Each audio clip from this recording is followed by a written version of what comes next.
Hi class, I wanted to create this video to help you with the Native American discussion forum.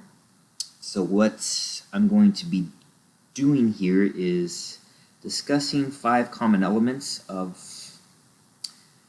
you can find in Native American literature, and I will also identify those in the work that I chose.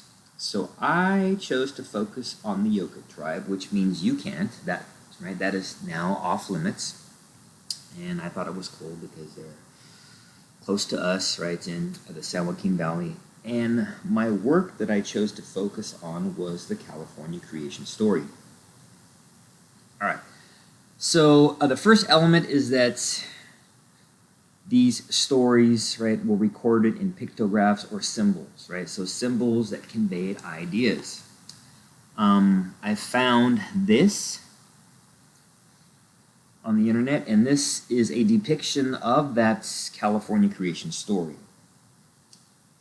And you can see there are various symbols here, and it's kind of funny, right, that we're kind of coming full circle, right? Since the advent of texting, and then we have GIFs, emojis, right? All these things, all these different kinds of symbols that convey words and emotions. Okay, and speaking of that, there are no fixed versions, right? You can't find these stories. They exist only because of the oral tradition, which I think is kind of cool. And because of that, these stories kind of change over time. And I was thinking about that, and it reminds me of a game I remember playing in school. I think it was called Telephone. The teacher would whisper something to a student. Then that student would turn around, whisper it to the student behind him or her, and it would go all the way around a room. And by the time it got to the last student, I think the teacher would call on that student and ask him or her to relay the message, and the message would be very different, right, from that first one that the teacher whispered to that first student. So it's kind of the same idea here, right, that these stories will change over time. And you see a lot of this too in some of Shakespeare's plays. There are rhymes, some old English poetry, and that's mainly because it helped them to remember. Okay? It was kind of a mnemonic device. All right. The third characteristic is that language is poetic and moving. All right. So here's a couple of passages from that California creation story here. So as you can see here, from here they surveyed the greenish gray water as far as they could see. The sky was a gorgeous bright blue with a few white drifting clouds, occasionally swirled by a passing breeze. All seemed serene to eagle and crow. So I thought that was very poetic, right? There's a focus on kind of lots of positive, peaceful kind of imagery, right? And this second passage here, small fish were visible below the water, sometimes leaping out of the sea playfully. Hunger caused eagle and crow to swoop down, catching a meal for themselves from time to time. Soon a game developed between the two birds to see which one would be the winner in the fish catching contest.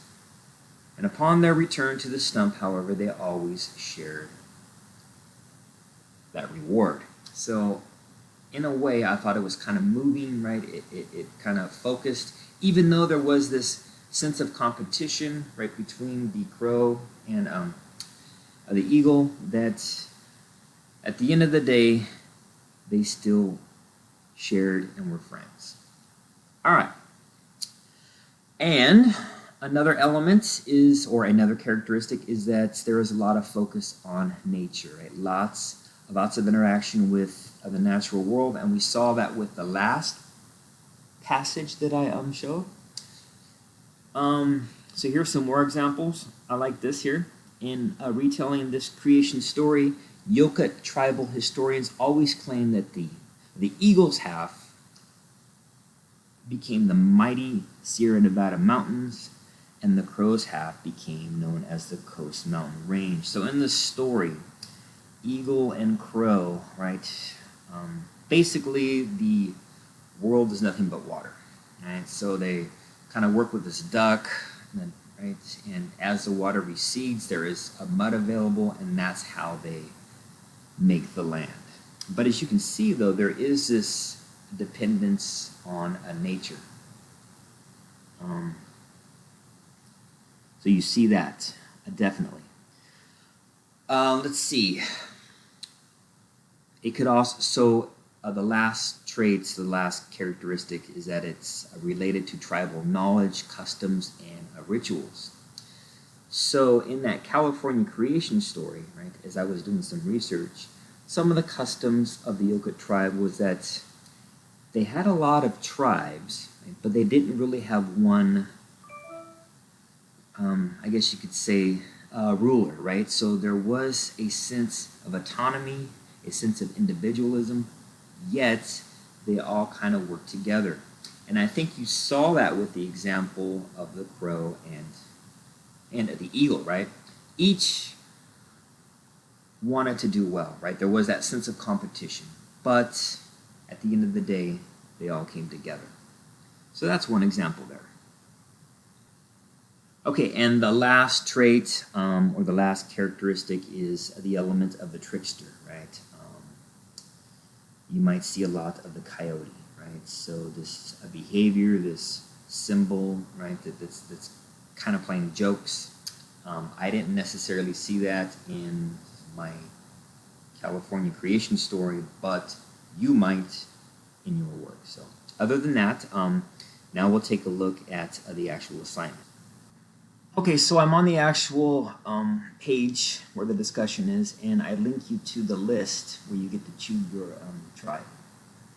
And it's Yokuts. Oh, so I'll have to fix that. But anyway, all right. So the Yokuts tribe, right? So you can see there are plenty of tribes to choose from. Once you click on your tribe, then you got to do a little bit of digging, right? I clicked on the Yokuts legends that took me to a bunch of the works. And here's where I got my creation story, right? Yeah. And you can learn a lot about the language of the culture and history by previewing various links, right, to kind of help you with some of those characteristics of Native American literature that I talked about. So do that, and then let's see. Let's get back over here.